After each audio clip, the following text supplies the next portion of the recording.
শুনছেন নাটক ছাতা, রচনা নবাঙ্কুর বারিক, আবহ অনিলাভ গাঙ্গুলি, অভিনয় নবাঙ্কুর বারিক ও পলি মিত্র। নাটক ছাতা। আকাশবাণী কলকাতা। খবর পড়ছি অনিলাভ গাঙ্গুলি। আজকের বিশেষ বিশেষ খবর হলো, আজ প্রবল ঝড় বৃষ্টির সম্ভাবনা আছে। আবহাওয়া দপ্তর জানিয়েছে, যা লোডশেডিং হয়ে গেল। এই এক ঝামেলা, কি এক সিস্টেম করে রেখেছে। বারবার গিয়ে এমার্জেন্সি সুইচ অন করো, আর অনেকদিন পরেও হলো। টর্চটা যে কোথায় রাখলাম, না তাকে তো নেই। দেখি বারান্দায় গিয়ে একবার দেখি।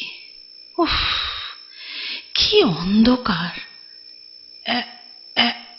হ্যাঁ, এই পেয়েছি পেয়েছি। মাগো, কে কে?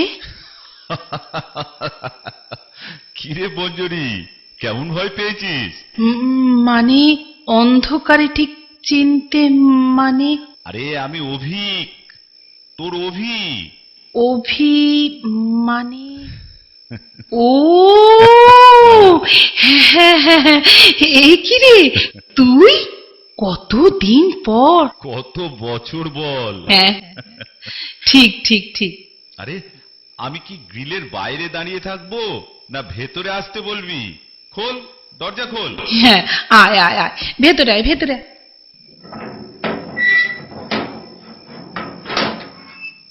ভালো মেঘ করেছে, বৃষ্টিও হতে পারে। আরে আলো চলে এলো, কারেন্ট এলো? না না, আমি এমার্জেন্সি সুইচ অন করলাম। আসলে এটা কম ওয়াটের। ঘরে সবকিছু অন থাকলে এমার্জেন্সির ফিউজ উড়ে যাবে। এই ব্যবস্থা করেছে সোনাই। শোনাই কি? সোনাই আমার একমাত্র ছেলে। ও একটা ব্যবসা করে।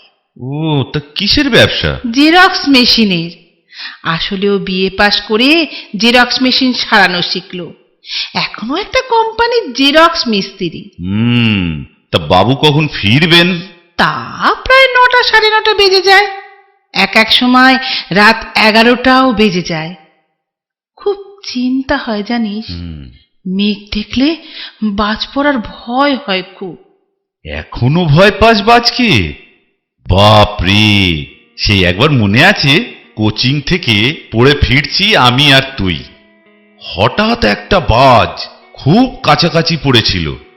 তুই যা আঁচড় দিয়েছিলি আমায়, এখনো মনে আছে আমার। বাবা, তোর এখনো মনে আছে? হ্যাঁ, থাকবে না? ওহ, সত্যি তোর এক একটা কাণ্ড আমায় এখনো মনে করিয়ে দেয়। তা এত বছর পর এখানে কি ব্যাপার? আরে অমিয় কাকার বাড়ি এসেছিলাম। আরে অমিয় কাকাকে মনে আছে? হ্যাঁ হ্যাঁ, ওই তো পাড়ার মোড়ের মাথাতেই বাড়ি। হ্যাঁ, ওই অমিয় কাকার ছেলে মেয়েদের কি সব গোলমাল চলছে তাই মেটাতে। তারপর মনে পড়লো তোর কথা। তোর তো এই পাড়াতেই বিয়ে হয়েছিল। খোঁজ খবর করে চলে এলাম। দেখলাম অন্ধকারে তুই টর্চ জ্বালালি, আর আমিও ভয়ে দেখালাম। হ্যাঁ, কিরকম রয়ে গেছিস। এই বস, একটু চা নিয়ে আসি।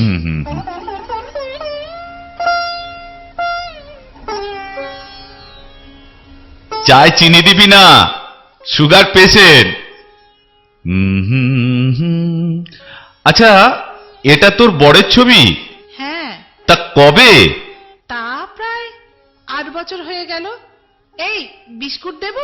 না না, তাহলে সংসারে তোরা দুজন, তাই তো? মা আর ছেলে? হ্যাঁ, নে চা ধর। হ্যাঁ। সোনার বাবার হঠাৎ করে প্রেশার বেড়ে গেল। আচ্ছা। তারপর হাসপাতালে প্রায় 5 দিন। তারপর হার্ট ফেল করে এত স্মোক করতো, কারোর বারণ শুনতো না। আমাদেরও তো প্রায় 64-65 হতে চলল। কোন দিন আমরাও চলে যাব। খুব তো আমার কথা হলো, এবার তোর কথা বল। দূর আমার কথা। সীমা বিছানায়, আমি কোনো রকমে হাঁটতে চলতে পারছি। সীমা মানে তোর ওয়াইফ? কি হয়েছে? ওই যা হয়, একটা স্ট্রোক, সেরিব্রাল, ব্যাস বিছানা। ছেলে মেয়ে? মেয়ে অপু, মানে অপর্ণা, সে চলে গেছে বহু দূরে। মানে তোর এখনো হেয়ালি স্বভাব গেল না? এই ঠিক করে বল না। কি বলি বলতো, অপু আত্মহত্যা করেছে। ওর বর, মানে আমার একমাত্র জামাই, মদ্যপ, প্রচুর অশান্তি হতো। ওদের একমাত্র ছেলে বাবান এখন আমার কাছেই থাকে, ক্লাস 7-এ পড়ে। এই সব আর কি। কিন্তু তোর মেয়ে সুইসাইড করলো কেন? ওই অশান্তির কারণে? তা জামাই কোথায়? মেয়ে খুব অভিমানী ছিল জানিস, আমাদের কিচ্ছু জানায়নি। যেদিন মারা যায় আমাদের ফোন করে বলে, তোমাদের দেখতে খুব ইচ্ছা করছে। ব্যাস, তারপর আর কোনো কথা হয়নি। পরদিন জামাই খবরটা দেয়। আমরা তো জামাইকে পুলিশে দিয়েছিলাম, পরে জেলও হয়, তারপর জামিনে ছাড়া পায়, তারপর অনেক জল ঘোলা হয়। তবে বাবানকে পেয়ে আমরা একটু শান্তি পাই। তারপরেই তো সীমার সেরিব্রাল অ্যাটাকটা হয়। আহারে, বাচ্চাটার কি অবস্থা! আমাদের বয়স যত বাড়ছে আমরা তত যেন বিচিত্র বিচিত্র অভিজ্ঞতার মধ্যে পড়ছি। কোথায় যে শেষ কে জানে। সোনাই আমায় সব সময় বলে, তোমায় চিন্তা করতে হবে না, তোমায় চিন্তা করতে হবে না। কিন্তু এইসব অভিজ্ঞতা বা ঘটনা আমাদের চিন্তা বাড়ায়। কতবার ছেলেটাকে বলি বিয়ে করতে, ও বিয়ে করবে না, কারণ আমার নাকি অযত্ন হবে, বউকে কি খাওয়াবে, এই সব বলে আমাকে বোঝায়। কিন্তু একবারও ভাবে না যে মাটা দিন দিন একা হয়ে যাচ্ছে, সঙ্গে সোনাইটাও। কি যে করি! হ্যাঁ, আসলে পৃথিবীতে আমরা এখন এক একটা জীবন্ত ক্যামেরা, বুঝলি? যেদিকে দেখবি সেদিকে হয় সুন্দর, না হয় কুৎসিতের ছবি। তারপর সুইচটা অফ হয়ে গেলে কিচ্ছু নেই, সবাই একা বৃত্তাকারে ঘুরে চলেছে তো চলেছে, চলেছে তো চলেছে। যাকে এসব নিয়েই তো বাঁচতে হবে। এই অভি, তুই তো খুব ভালো গান গাইতিস, একটা গান কর না। এই বয়সে গান? আচ্ছা ঠিক আছে, শোন তাহলে। দিনগুলি মোর সোনার খাঁচা, রইল না, রইল না সেই যে আমার নানা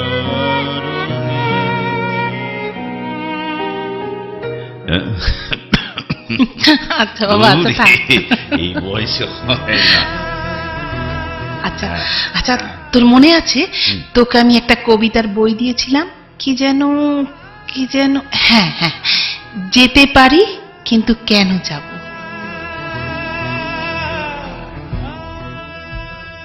হবে বোধহয়। আমিও তো কবিতার বইটই পড়ি না, বুঝলি, আর ভালোও লাগে না। কিন্তু তুই যখন আবৃত্তি করতিস তখন খুব ভালো লাগতো। যা বাবা, তুই একবার বাংলা স্যারের বাড়িতে যা কাণ্ড ঘটিয়েছিলি! কোনটা?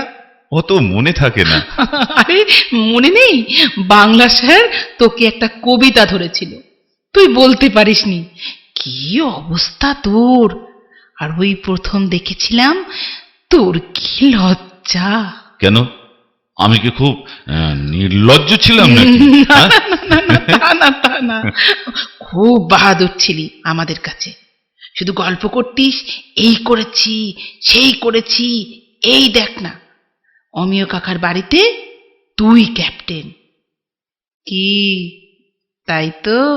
না না, তা না, তবে লোকে আমার কাছে পরামর্শ চায়, আমিও দিয়ে দিই, এই আর কি। তবে স্যারের যা দশা করেছিলাম মনে আছে? থাকবি না আবার?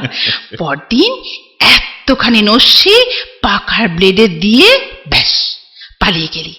যেই স্যার এসে ফ্যানটা চালিয়েছে, ব্যাস আমরা হেঁচে কেসে একাকার। উফ, বাপরে বাপ, কি দুষ্টুই না তুই ছিলি। হ্যাঁ, এরকম অনেক ঘটনা আছে, সব মনে থাকে না। তা আজ তোকে পেয়ে খুব ভালো লাগছে।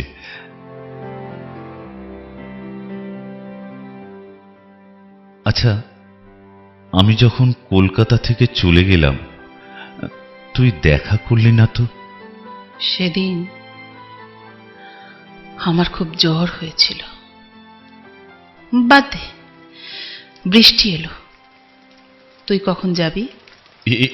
এই রে, খেয়াল করিনি। মঞ্জুরি, তোর এক্সট্রা ছাতা আছে? দে না, এই অমিয় কাকার বাড়ি থেকে পেয়ে যাবি। এক্সট্রা ছাতা একটা আছে, তবে পুরনো।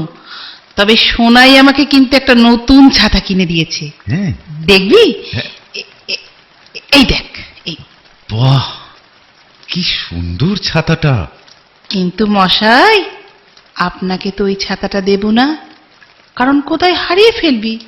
তুই এই পুরনোটাই নিয়ে যা, কারণ হারালেও আর দুঃখ থাকবে না। পাগল নাকি?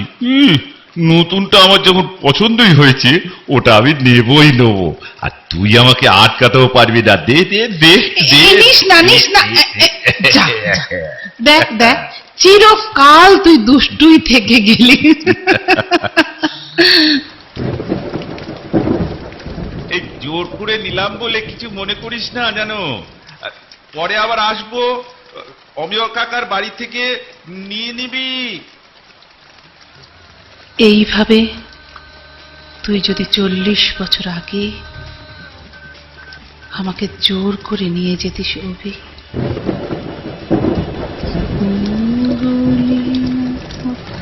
সোনার খাঁচা।